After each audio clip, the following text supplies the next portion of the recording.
And we will see the premiere of rookie sensation, Danica Patrick. As well as the rookie, everybody's been talking about her, Danica Patrick. Danica Patrick, just another pretty face? How many speeding tickets have you talked your way out of? 6. 6? What do you say? Oh, you just bat the eyelashes, huh? Or are her obvious looks just a fraction of what she brings to racing? Since she was 13 years old, getting a start on ESPN2, she has climbed the ranks of the open-wheel ladder system. Yesterday, Danica qualified 9th at her first IndyCar event, proving she is a force to be reckoned with. And I'm joined now by Miss Danica Patrick. Danica, the day has finally come. What is your personal goal today? I think I just need to keep my nose clean, stay out of trouble, don't do anything silly, make sure I hit my marks in the pit lane, and race clean. I don't want to go out there and look like a wimp in any kind of situation, but I don't want to be stupid either. And so it's a fine line I'm going to walk because of my experience level. But I got to tell you, I'm going to do what I can do, and I'm going to keep my foot down as much as I can do that, and hopefully go forward, really. Now you're starting in the middle of the pack. You have experienced drivers in front of you and back of you. You've never run in a traffic situation like this. What is your strategy? Yeah, thanks for reminding me. I'm just going to take what I did in practice sessions, because they do a lot of running together in practice to see how your car handles, and I'm just gonna stick with what I learned there, which has only been a few sessions worth. But I think it's enough to get me through this first race, and I'm sure I'll learn a ton more today. Well, it's no surprise to any of us. There's been some controversy surrounding you and the way you've been marketed. How do you balance your sexuality with being considered a serious race car driver? I think there are two sides to a race car driver. There's the marketability side that attracts sponsors and lures people in and lets them sell their product to the best of their ability, like hopefully I've done for Argent and Pioneer. They're new on board now.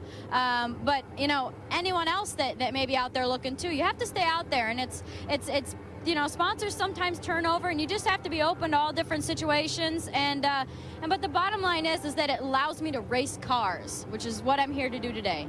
Bottom line, Todd, she has the full package, and all eyes will be on number 16.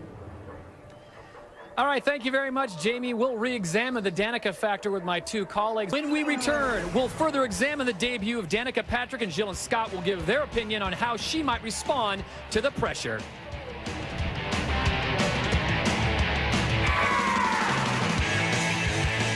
Well, we talk about the Danica factor. Scott, bottom line is she can sell, no question about that, but can she drive? With her experience level that she has right now, Todd, she's got a big road in front of her. Cars are going 50 miles an hour faster than what she's used to. The key thing today for her, though, will be pit stops, because a certain factor for her, she's never had a live pit stop. That will be her crux today if there is one. Pressure is going to be immense. Jill, how do you think she responds?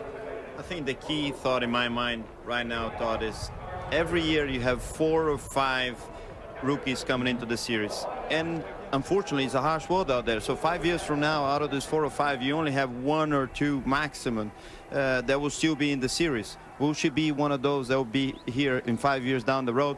I don't know. I mean, she comes in with good credentials, as does Ryan Briscoe, by the way, and I think she's shown well in practice. She should do well today. Row 5, Danica Patrick and Roger Yasukawa. As we go on board with Danica Patrick, and you got to say, so far, so good, Jill, for her. I think she's doing okay. She's keeping her nose clean. Yeah, she's fine. All she has to do is hang in there and not get into too much trouble. I mean, it's early in the race. There's plenty of time. One thing for her right now, though, Jill, as you well know, not only at the beginning of the season, you want to make sure you get the first stop in cleanly when you're an experienced driver, but when you are a rookie, that first stop is monumental. You just want to get in, get out without any incident, and that's what she's done. Lap 17 complete here at the Toyota Indy 300 Homestead-Miami, as we set it back down to pit row, and Vince Welch. Ray Lato's the engineer for Danica Patrick. How was her first stop, and what's the reaction from her in the early stages of this race? We're doing fine. We had we played a conservative. Everybody took their time. We got a nice clean stop in. Got that first stop jitters out of the way early here today. I think we're doing fine. She was just settling in. Got a bit of understeer in the car right now. She's just feeling out the traffic. I think we're doing pretty well. The pit stops are going to be key for her today. Did you give her any particular instruction heading in? Well, we've been practicing at every test we go to. The guys are really consistent, and it's just a matter of not losing time in the pits. I think that's what we talked about was, know, there's nothing to be gained by trying too hard. It's just being conservative and trying not to lose it. So far, so good for Danica Patrick. And there is Danica Patrick. Danica Patrick, as you pointed out, the only female in the field today, the rookie on board, and she has done exactly what she's had to do. Very impressive. The Toyota 300 is live, and we are watching Danica Patrick on board. Vince Welch made a great point in his interview saying we are going to do exactly this. Bring her along slowly, Scott. And as a driver of Danica's stature, they're doing perfect for her. When I spoke with her the other day, she says, you know I have to finish all the races for the pure fact that I need the experience to be able to learn. The learning curve for me is going to be huge.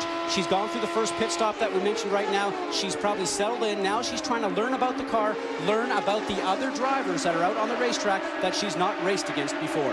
Let's quickly go on pit row with Jamie Little.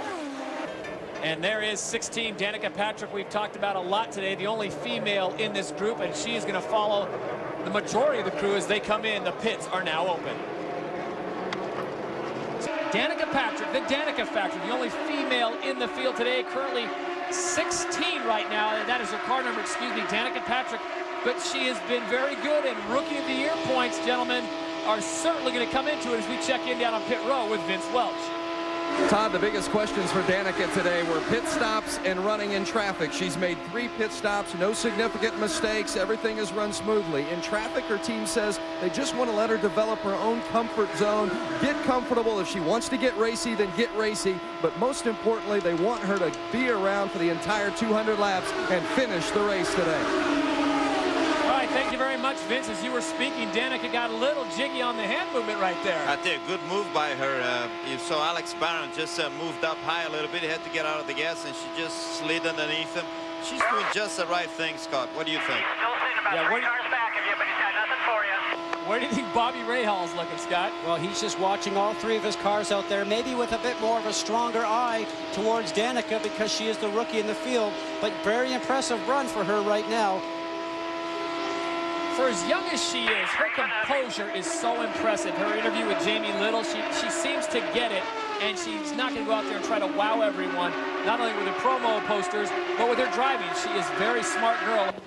Back to Miami, and we have had a multiple car crash. That is Brian Herta, the XM satellite number 7. He is moving inside the car, and it was just after the start on the green. And Jill, that is the worst sign right there, fire. Yeah, that's Danica Patrick there. That's an unfortunate end for her. She opened her visor. That means she's probably okay, but that fire doesn't look too good to me.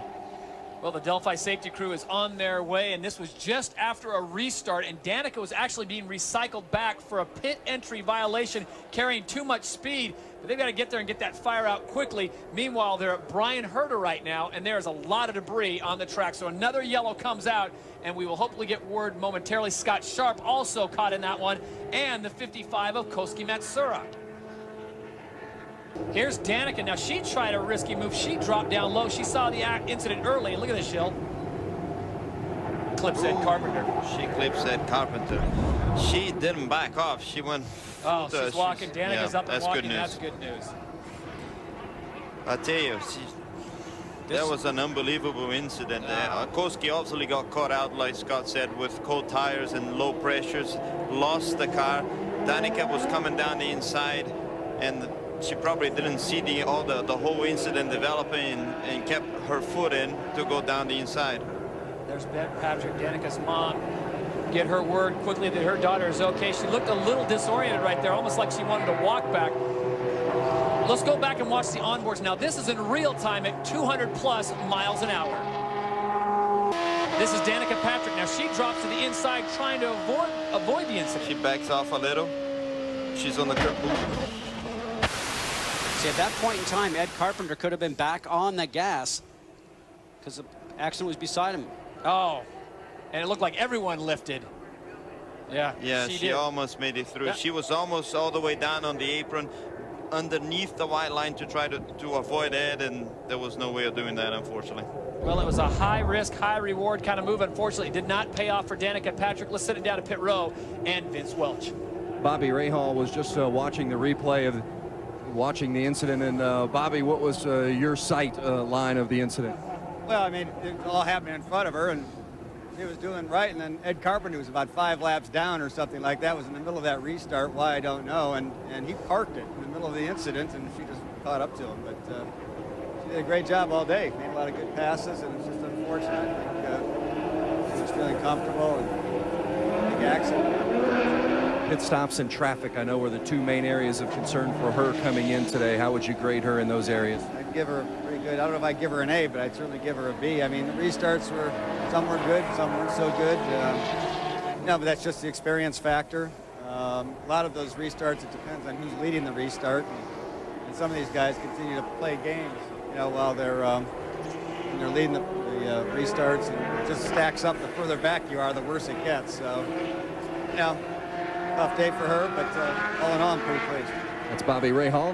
Well, Todd, the good news is everybody walked in on their own graces here. They're going to start releasing drivers, but they said they are going to hold Danica for a little while. She's feeling a little woozy. So tough day for these drivers, but we will have another update coming up, and we'll get it to you.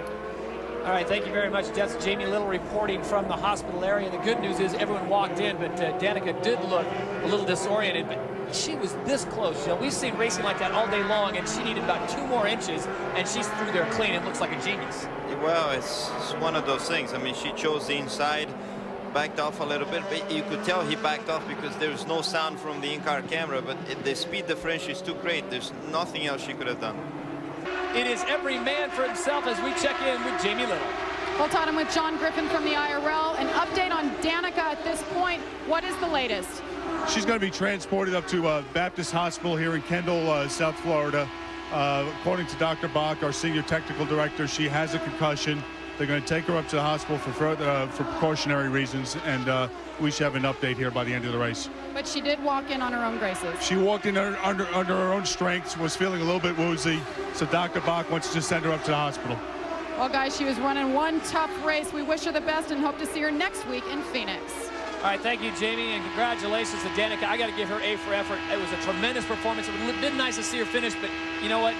I think Bobby Rahal said it best. She did a fantastic job today. The one key issue with that is she does have a concussion. They'll have to see how the IRL rules to allow her to come back and race in 2 weeks.